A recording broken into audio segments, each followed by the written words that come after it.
Thank you, Abraham. So I have a question for you regarding expectation and our perspective. And I heard you mention that lately, that the expectation and perspective is our point of attraction. Can you elaborate a little bit more about that? We like the word expectation because expectation combines desire and belief. So it is a very descriptive word of what your point of attraction actually is. If you want something and you expect it, there's no resistance. If you want something and you don't expect it, then there is resistance. In other words, want to go further?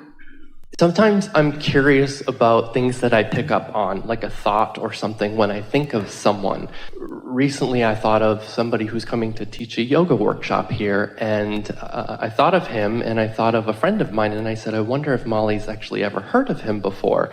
And then next thing you know, I looked on Facebook, and he was coming here, and I'm like, well, what is that coming up? Is that my expectation? Well, did you hear us talking earlier about carving out these thought pathways?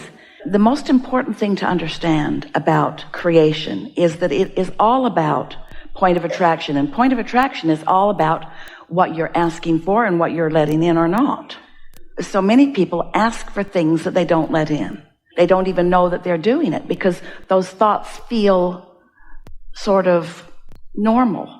The thought is so familiar that in a thought sense, it doesn't seem off. It's only when you begin to use your emotional guidance system that you can feel that it is off.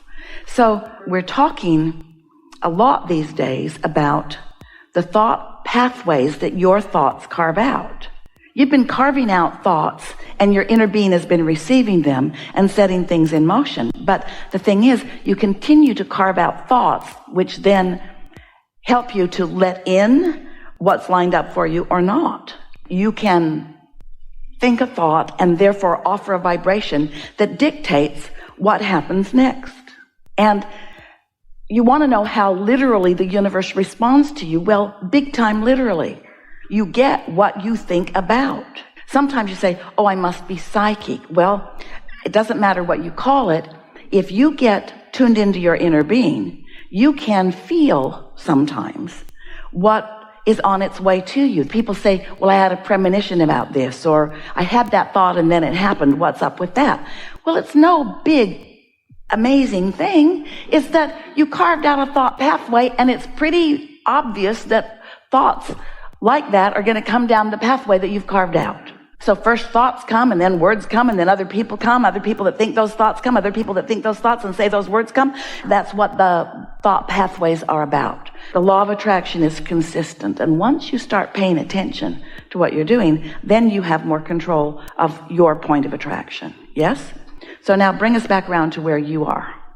Recently, my grandfather made his transition, and I went up to Canada for the Celebration of Life service, and I know that he's here right now, non-physical, with us, and he is in an amazing space.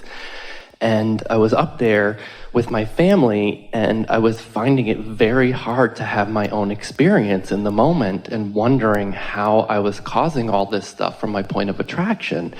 Rather than saying all this stuff that I'm causing from my point of attraction, instead say something more like, I'm rendezvousing with a lot of things, and my response to what I'm rendezvousing with is carving out the next path and the next path and the next path.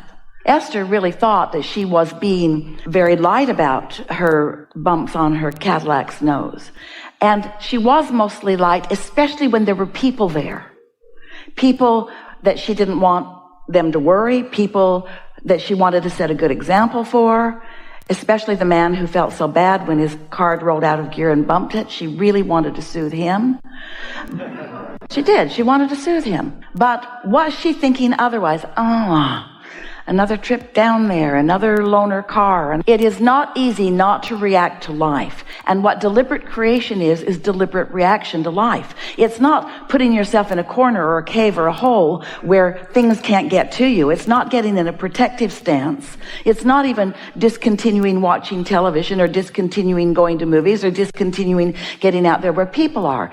It's setting the tone of how you want to feel often enough and reaching for satisfying thoughts in those moments that you do have control that sets the pace for what comes next and next and next. Really what we're talking about in all the hours that we are together with you and those like you is how to prepare yourself vibrationally for the best things coming through your pathways. And so, yes, it is of value when you get a result to contemplate how that came about, but don't spend too much time doing that. Just start right with the laws as you know them to be. I have attracted this, and there are reasons that I have, and those reasons are going to become more evident to me, and I'm going to work the bugs out of them in moments in time when I have more creative control. The truth of it is, in those 3 examples that we offered about Esther's bumping or being bumped, is that there was nothing serious going on. Nothing big happened. It was at most inconvenient, or at most slightly amusing. It's amusing.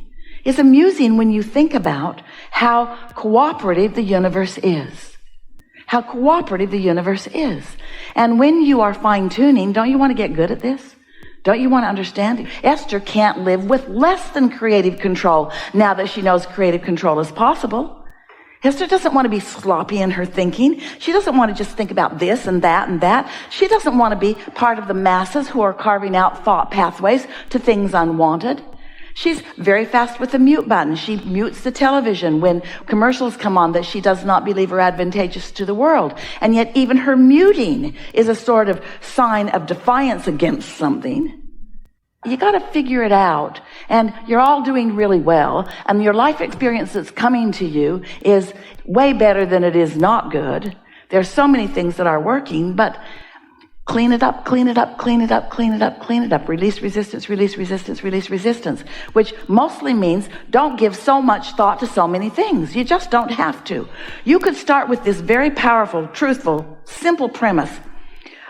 My vortex is full of what I want, and my inner being knows where I am in relationship to all of it and is guiding me toward it. And all I have to do is do my best in more moments of the day of feeling satisfied and feeling as good as I can feel. And when I find myself getting on a tangent or getting on a soapbox or pushing hard against something, I just got to know I'm not doing any good for anyone, and especially for me. I'm setting up a path of more resistance, which is going to show up, and I'm going to complain about it, and I'm going to protest law of attraction, and I'm going to say, I don't see how I was part of that. But anything that you observe, anything you witness, anything you experience, you are a vibrational part of. And if you had not carved out a path to it, you would not be. Well, it's logical. You watch lots of things. You're thinking about lots of things. We're just encouraging you to think more about the things that you really care about, and we are encouraging you to think more about the things that you have control over the way you think about them. When Esther thinks about her grandson Luke or her granddaughter Kate, it is nearly impossible for her to have less than a satisfying thought about them. Partly because she's practiced that over time, partly because they are extremely lovable, but partly because she has a thought pathway that makes those the most logical thoughts that she's going to think. If the subject of them comes up, that's where she goes. Just like water runs downhill, not uphill. Well, you carve out these thought pathways that your thoughts roll in the direction of whatever pathway you've carved out. And that is what expectation is. Expectation is the thoughts I usually think, and then the results of the thoughts that I usually think, and then my observation of the results of the thoughts that I usually think, and therefore the cementing in of the belief that I have about this or that. And so you got to be willing to admit that you've got beliefs about things that aren't serving you. And then the next thing that most humans say, yes, but those beliefs are valid because they're happening out there in the world. And we say, what's that got to do with anything? You're saying there are things happening in the world that you don't want, and so you're just carving out more thought pathways to them so that you can witness more of them and participate in more of them. What's the logic in that? Well, I'm a masochist. Well, part of it is that you want to know what you don't want so that you know what you do want. But really, you sort of get carried away in that, don't you? So it's funny because my hotel room was about an hour away, and on that drive I was removed from it. So I was in nature, which we've had tons of conversations about this before, about being in nature. And I was driving on the highway, and I missed the exit on Waze, and I was in traffic moving, and the next thing you know, in front of me was a blue semi-truck with the sequence 456 on it, and in between the 4 and the 5 was L. My grandfather's name was Les. He owned a trucking company, and his favorite color was blue. So in the moments of receiving, like you were saying, and not being there, it's all the time. And so here's a question, a big question. And this is the question that if we were standing in your physical shoes, in every single moment or experience where we experience something less than what we think we want, and we are in that place, talking about you, where you are prone to blame yourself, I'm not a good creator, or that shouldn't have happened to me. If you will instead ask, since things are always working out for me, what is it that I am now able to see that is beneficial to my experience? Because sometimes we've been talking about how here's this vibrational reality, and we call it this vibrational reality that we have given a name, the Vortex. Wrote 2 books about it because we want so much for you to accept its existence, its realness. And in this vibrational reality is the expanded version of you. It's the vibrational version of you that you're in the process of allowing yourself to become.